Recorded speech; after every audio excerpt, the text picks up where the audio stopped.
framework that I was fortunate enough to help develop with a colleague of mine called 7 Ways of Learning.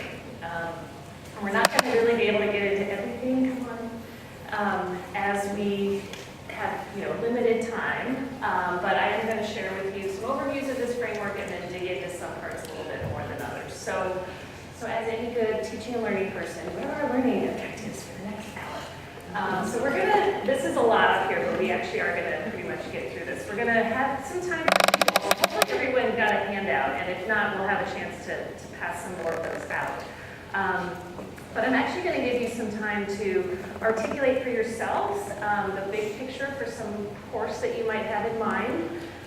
We're going to look at this framework that I was mentioning, and we're going to dig into 2 of these intended ways of learning in this session. I know there's a workshop this afternoon that probably a number of you are signed up for, where we're going to spend an hour and a half, and we're going to get even more into detail into 3 other ways of learning during that session. But for this one, I'll do a lot more of the talking, and we'll kind of give a higher level overview of at least 2 of these.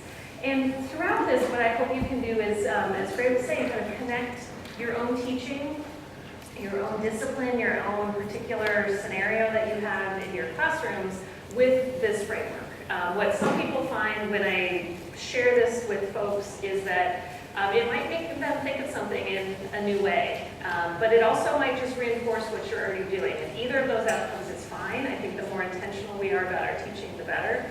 So anytime we spend kind of thinking about it, talking about it, helps us be more intentional in our practice. So I was going to start off by sharing a little bit about a study that came out in 2014. And I'm curious, now that you've had a chance to just at least look at the title here, this was a meta-analysis of over 200 studies in STEM disciplines that was comparing active learning versus other teaching methods. I'm curious how many of you this sounds familiar. You feel like you've seen this before. So just maybe a couple hands in here. I will explain it a little bit. It is an open access article, so feel free to look it up. This actually caused quite a big stir in a number of circles on my campus especially, partly because what these authors did is they set some pretty rigorous criteria, and they looked at experimentally designed studies that compared what they call, and I'm going to use a lot of air quotes here, lecture-based courses with active learning courses. And I'm using all those quotes because it's really hard to define what that is. They use a pretty loose definition in my opinion. Lecture-based, they call classes where students are primarily doing what you're doing now, sitting in a room, taking notes, listening to someone talk. They might be doing a few other things here and there, but that's what they consider traditional lecture-based courses.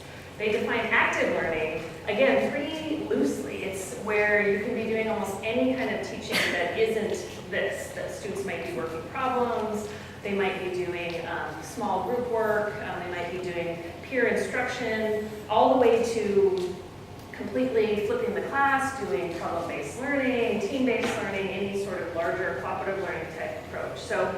And within these studies, the minimum was at least 10% of class time was done in some sort of active learning method. So some classes, not very much.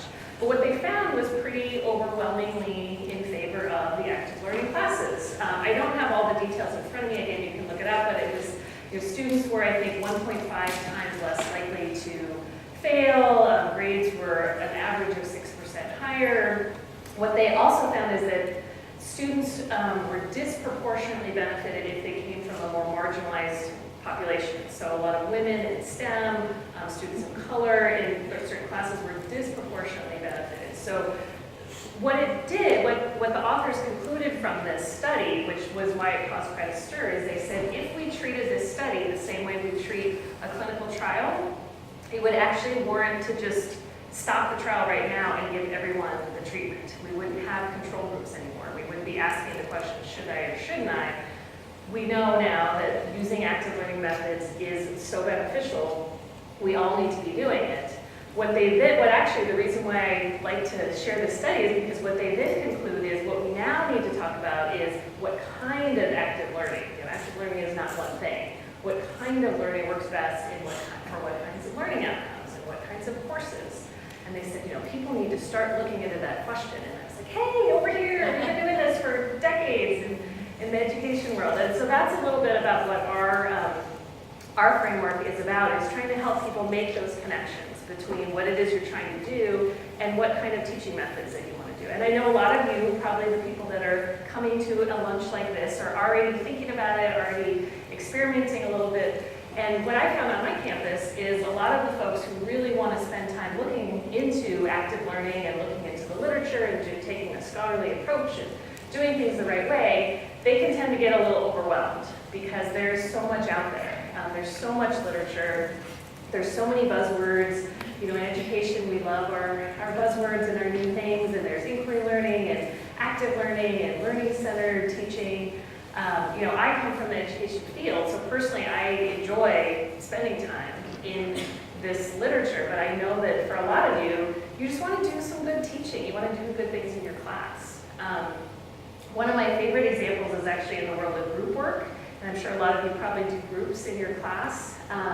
You may know then that there's something called cooperative learning, which has been around for decades and decades. It's a really well-established form of doing group work. It comes more from the physical sciences, and it's based on getting students to work together to solve a problem, to come to kind of a best or a right answer about something. And so all the recommendations for cooperative learning are pretty specific. It's usually groups of 3. The teacher plays a certain role, kind of offering that just-in-time teaching. They have all these recommendations about the role of the students and what they should be doing and how well they should work together. And that is great, but it can be very different than other kinds of groups.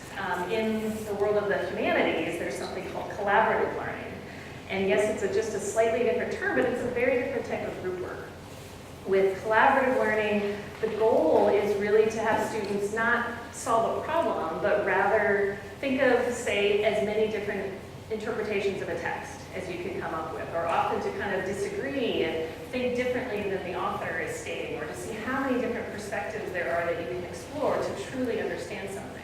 So yes, they're both using groups, but very different purposes.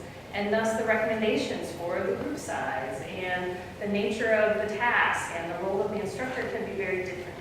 And we're not even talking about things like team-based learning or problem-based learning or all these other kind of terms that talk about group work. And again, if we're going to study the impact of those, we clearly have to define what we're coming up with, and we have to give them names because we can't compare, you know, apples to oranges in a study. But again, if you're just trying to use groups in your class, you don't often care whether it's called cooperative or collaborative, whatever. Just tell me how many people to use and how to move forward. But this is why it can be a little overwhelming. So again, the framework that I was fortunate enough to work on is trying to kind of make some sense of all that, trying to help you all be as purposeful as possible. And so I think anytime you come to a session like this, a workshop, whether it's super relevant to what you need right now, or sometimes it's like, well, that wasn't exactly, didn't get out of it exactly what I wanted, but it can often help you think about things in a more intentional way to help you when you're in the classroom with students. So I'm going to ask you to just think hypothetically to yourself for a few seconds here about how you decide what teaching methods you use in a class. So when it comes time, you know, you're going into class, maybe you've decided 6 months ahead of time, here's my learning outcomes, here's the characteristics of my students, I'm going to use this type of method. Or maybe as you're walking across campus and going, oh my God, I have class in an hour, what am I going to do? You might have, you know, different situations, but when it comes time to think about what am I going to do with students, what is it that influences those decisions that you make? And I'm just going to ask you to think about it hypothetically, because I think it's in all the world of teaching and learning, it's one of those questions we don't usually think about a lot. I've asked this of different faculty members on my campus and elsewhere, and this is one of those things that I think there's much more of an emotional tinge to it. So often I'll hear things like, well, this is the way I've always thought it should be taught. You know, this is what I pictured myself doing when I became a professor, or this is how it was always taught to me. Or it could be, you know, when I was a grad student, this is how I really learned this subject. So it's not always based on, you know, more of what we call a scholarly approach of trying to figure out what does the literature say about this particular teaching method and what I'm trying to teach. And again, we often don't have time for that, but it's something I think worth thinking about once in a while. Because we sometimes reach for teaching methods without having that thought. And my colleague Jim Davis used to be fond of saying things like this, you know, the last class, and you want as a teaching method in search of a purpose.